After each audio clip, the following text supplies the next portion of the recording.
नमस्कार दोस्तों, आज हम आपको माघ मास में सुनी जाने वाली तिल की कहानी सुनाने जा रहे हैं। तो चलिए कहानी शुरू करते हैं। किसी नगर में एक बुढ़िया माई रहती थी। वह एक ब्राह्मणी थी।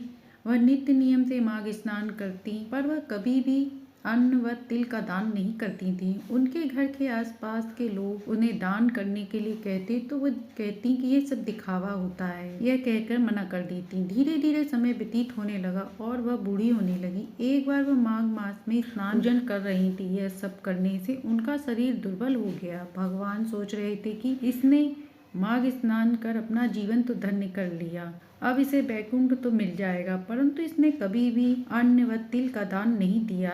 इससे इसकी तृप्ति होना मुश्किल है। ऐसा सोचकर भगवान विष्णु जी बुढ़िया माई के पास आए और भिक्षा मांगने लगे। बुढ़िया माई आई और बोली, ब्राह्मण जी, आपको क्या चाहिए? भगवान विष्णु जी के वेश में ब्राह्मण ने कहा, माई, मुझे अन्न व तिल चाहिए। इस पर बुढ़िया माई ने नीचे पड़ा एक मिट्टी का डेला भगवान के पात्र में रख दिया। भगवान विष्णु भिक्षा लेकर बैकुंठ पहुंच गए। कुछ दिन बाद बुढ़िया माई का देहांत हो गया और वह भी बैकुंठ पहुंच गई। बुढ़िया माई ने माघ स्नान किया था, इसलिए उन्हें बैकुंठ मिला। मिट्टी का दान करने पर उसे वहां एक छोटा सा महल मिल गया, परंतु उस घर में न अन्न था न धन, कुछ भी नहीं था। बुढ़िया माई ने विष्णु जी के पास गई और कहने लगी, प्रभु, मैंने माघ स्नान व्रत पूजन किया है, परंतु मेरा घर अन्न धन से सूना है, इसका क्या कारण है? इस पर भगवान विष्णु जी ने कहा, पहले आपने महल जाओ, देव स्त्रियां आएंगी तो द्वार खोलने से पहले उनसे तिल महत्व अवश्य सुनना और इसको सुनने के बाद ही द्वार को खोलना। यह सुन बुढ़िया माई ने वैसा ही किया। जब देव स्त्रियां आई तो बुढ़िया माई ने द्वार नहीं खोला और द्वार खोलने से पहले उनसे अन्न व तिल महत्व सुनने को कहा। उनमें से एक देव स्त्री ने तिल व अन्न दान का महत्व सुनाया। देव स्त्रियों ने जब सुनाने के बाद दरवाजा खोलने को कहा तो बुढ़िया माई ने दरवाजा खोला। देवी स्त्रियों ने देखा वह तो एक कुरूप स्त्री है।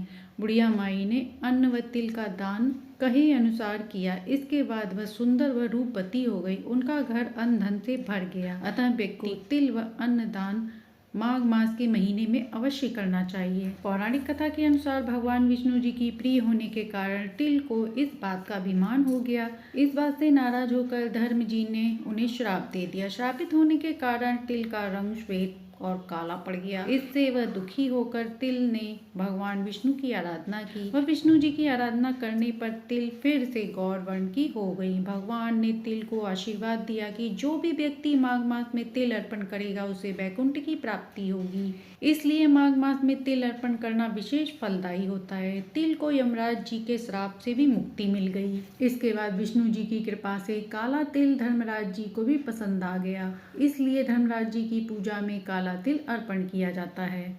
माघ मास में जो भी तिल की ये कहानी सुनता सुनाता है उसके घर में सुख सौभाग्य में वृद्धि होती है, विष्णु जी की कृपा बरसती है। हे विष्णु भगवान, जैसे आपने बुढ़िया माई को दिया है ऐसे ही सबको देना। कहानी कहते सुनते हुकारा भरते सबके घर में सुख शांति समृद्धि देना। माघ मास में इन कहानियों को श्रवण करने से विष्णु भगवान अत्यंत प्रसन्न होते हैं, घर में धन वैभव देते हैं। तो ये थी माघ मास में सुनी जाने वाली तिल की कहानी। कहानी अच्छी लगी हो तो लाइक एंड सब्सक्राइब करें।